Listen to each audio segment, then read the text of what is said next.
Happy Families podcast. It's the podcast for the time-poor parent who just wants answers now. Kids make mistakes. People matter. The stuff doesn't. People matter.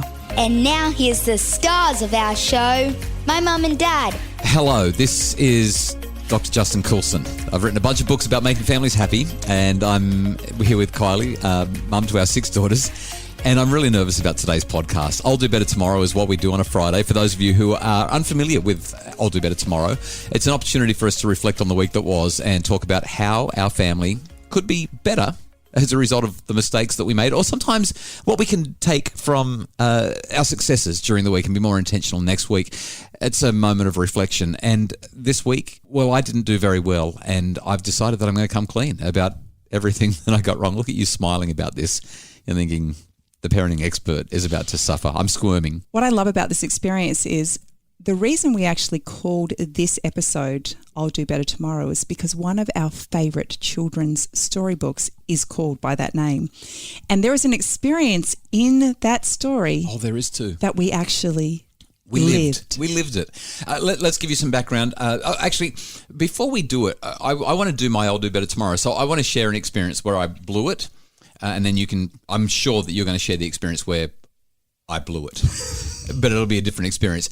Every week with I'll Do Better Tomorrow, I share an experience. Kylie shares an experience. We're pretty sure we know where this is already going, though, because of the experience that we had. A quick little bit of a backdrop, though. Because the podcast drops at 5 a.m., we have to record at least a day or two ahead of time so that you get the podcast on time and you can listen to it when you want to. On Monday morning, we just had Mother's Day, and I asked Kylie how Mother's Day had been. And if you were listening closely, you would have noticed that Kylie didn't answer the question at all. Here's what she said. Did you have a nice Mother's Day? You know, one of the things that I love about Mother's Day is being able to reflect and... So, Kylie, you never really answered the question because we recorded it on Friday. I just figured you were going to say, oh, it was great, it was wonderful, I'm so glad, but you didn't do that. Well, I'm pretty grateful that I didn't do that. It would have been... Because anyone who knows us would have known exactly what I was going on. So anyway, we got through Monday's episode, and it was actually a really beautiful episode because we focused on what the kids had to say about Mother's Day and that great piece that you wrote about your mum. But the real story of what happened on Mother's Day is what our episode of I'll Do Better Tomorrow was about today. Leading into that, though, my story for I'll Do Better Tomorrow was not Mother's Day. It's the night before. So we went out Saturday night with some friends. We went to a fancy restaurant, had a great time with them. Supposed to leave at about 8:30, get home and be in bed for our usual bedtime of something like 9:30. But we were having such a great time with these friends that we decided to stay out. We walked through the Botanic Gardens, looked at some contemporary art installations, went and bought gelato from the Queen Street Mall, wandered around town, and I think we got into bed a little after midnight. It was pretty late. Which isn't good for us. And you were up at 5:30 the next morning because, for those of you who aren't familiar, we go to church on a Sunday and you had a lesson to prepare for Mother's Day. So you were out of bed at 5:30 preparing your lesson to teach, which meant that we were living on about 5 hours of sleep for the night, 5.5 hours of sleep. And let's just say one of us deals with that a little bit better than the other. And I don't deal with it well at all. Let's just say which one of us it is. I don't cope when I don't get enough sleep, which probably is my take-home message. Get enough sleep or you're going to be a really lousy parent when stuff goes wrong, as it did. Let's find out why we're talking about Mother's Day for I'll Do Better Tomorrow next. It's the Happy Families podcast. For a happier family, try a Happy Families membership, because a happy family doesn't just happen. Details at happyfamilies.com.au. It's the Happy Families podcast, the podcast for the time-poor parent who just wants answers now. And we are giving you a bird's eye view today of the disaster that was my Mother's Day.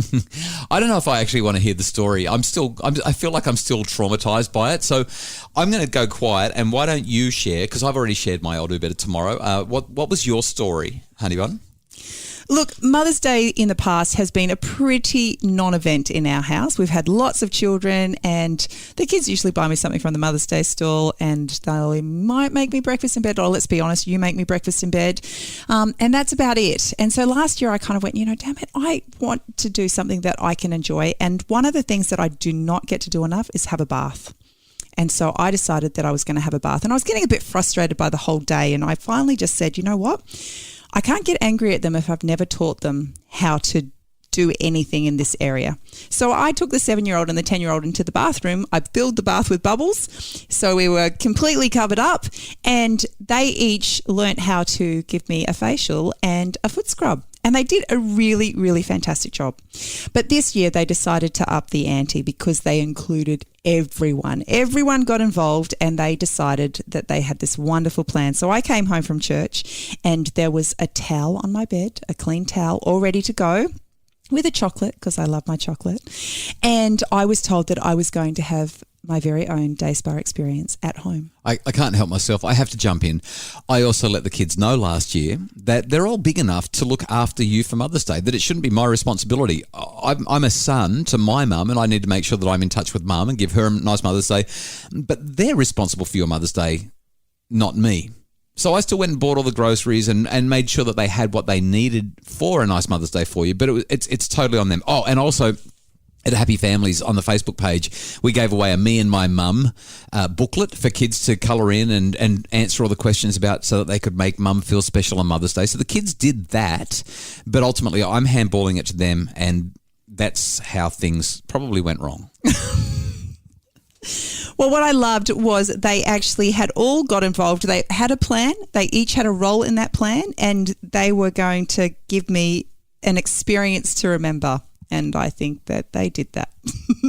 Yeah, I think they did. So it started with a bath. Actually, no, that's kind of where it ended. Kind of. Actually, I probably need to jump in here as well, because the long and the short of it is that one of the kids was running the bath so that they could give you a special bath, and then they were going to massage you on the massage table, and they filled the bath and forgot that they were running it. And it overflowed.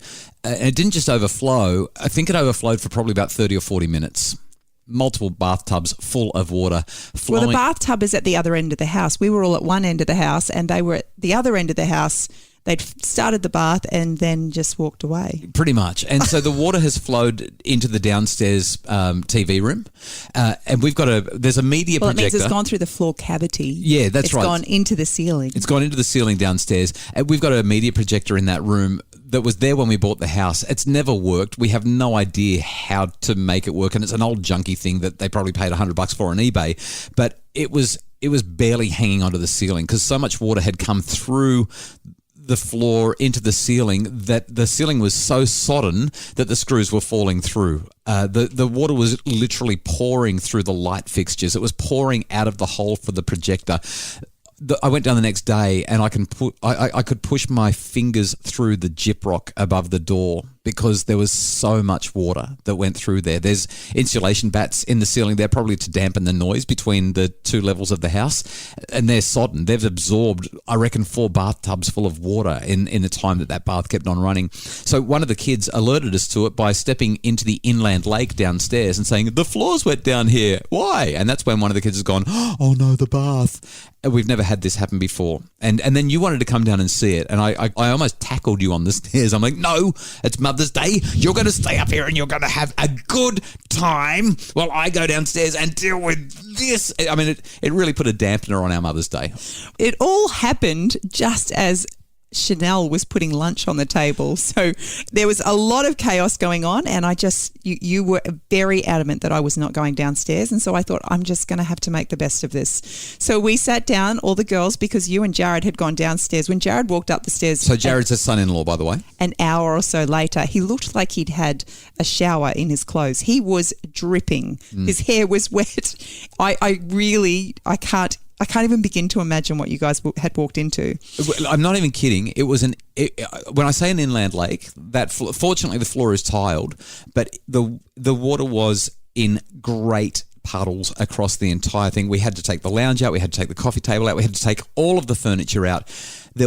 I think we soaked at least 30 towels full of water, not to mention that we were using the mop and the bucket and the sponges. The water was covering the walls. It was everywhere.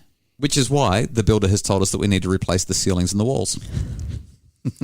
So I ended up having a very cold bath because all the hot water got used up. They drained the hot water And I cylinder. sat in there and tried to be calm and relaxed while I had a mini facial and a foot scrub. Right. And then, meantime, the washing machine's whirring right next door. The doors being opened and closed and slammed. It was pretty stinky in there. I don't know what you came out smelling like. They had 3 different candles, scented, not just normal candles, scented, 3 different scented candles burning in the tiny bathroom space. And from there, I was ushered out of the bathroom and into one of the bedrooms where they had set up the massage table so I could have a massage. So that's about when I came upstairs from cleaning downstairs, and there was 12 sets of hands massaging different parts of your body. So I've climbed under the massage table so I could laugh at you while you laughed at me because of what I just had to deal with downstairs. And I just remember they had that nice calming massage music on, and the room smelt kind of nice-ish in a weird way. I don't know how much strawberry mousse they stuck on my body, but what was the funniest was that the kids, like, a massage is supposed to be relaxing, and all I can hear is the kids whacking each other's hands saying, "That's my part. You're not allowed to pat, man. You can't massage that part of Mum. That's my part to massage." Like, At one point I said to Annie, "Are you supposed to be relaxing me?" Or she was like, "Oh, Mum, what am I doing wrong?" It was like a distinct and significant form of a new form of torture. Just get 6 girls to massage Mum. Look, I'm looking forward. I'm looking to the future, right? In a few years' time, this 12-handed massage is going to be delightful. But as we're learning, there's a lot to learn. So we had a cold lunch that was supposed to be hot. We had at least one daughter who was bawling her eyes out because, first of all, I was pretty cranky and she knew it. And while I tried not to take it out on her, I kind of did a little bit, but she just felt so bad and she was bawling her eyes out while you were trying to get a massage, mind you, as well as through lunch. Screaming kids, a flooded TV room. A cold bath. That was probably the worst part of my day, a cold bath. So what's the take-home message for this I'll Do Better Tomorrow? Because that sounds like a really big sob story. Look, I think there's a couple of things that we can learn from this. And one of them is just recognizing that while children have wonderful ideas, it doesn't really matter how old they are. They probably just need a little bit of supervision. Oh, you're putting this back on me. I can't believe you're putting it back on me. Gosh, I've told the kids, look after Mum. How hard can it be to switch off the damn bath? Oh, sure. Well, okay. Bit of extra supervision. I get that. You know what my take-home message is, other than make sure that, because I reckon we would have dealt with it much better if we'd had more than 5 hours of sleep. I think that would have helped. But my take-home message, listening to that story and reflecting across the week, is we were kids once as well, and we've all done stuff that's upset people, flooded houses, broken windows, left freezers open and defrosted meat. Like, kids make mistakes. people matter. The stuff doesn't. People matter. Yeah. So when I'm paying the builder for replacing our walls and ceiling, I'll look at my daughter and say to her, people matter, things don't. It's a good ceiling. Wow. We hope that your Mother's Day was eventful and memorable. Just not as eventful as ours. Just not like ours. And we really appreciate the fact that you listen to the podcast, and we hope that it's helpful for you and for your family. Hey, next week we've got some really interesting conversations coming up on the podcast. We'll be having our third conversation with Jessica Lay, the author of the New York Times bestseller, The Gift of Failure. This one will be about her brand new book about mummies drinking. Should be quite fascinating. Also, a follow-up to a conversation we had a few weeks ago about paying kids to do well at sports, as some parents are doing. Podcasts at happyfamilies.com.au. There's been a lot of feedback on that one, and a request that we talk about body image from Michelle, who said that her 8-year-old daughter is saying that she's fat and she's not quite sure what to do to be helpful. So please join us for the podcast next week. The Happy Families podcast is produced by Justin Rulon from Bridge Media, and Craig Bruce is our executive producer. If you'd like more info, especially about our memberships and how we can help your family to be happier, we'd love for you to check out all the details at happyfamilies.com.au.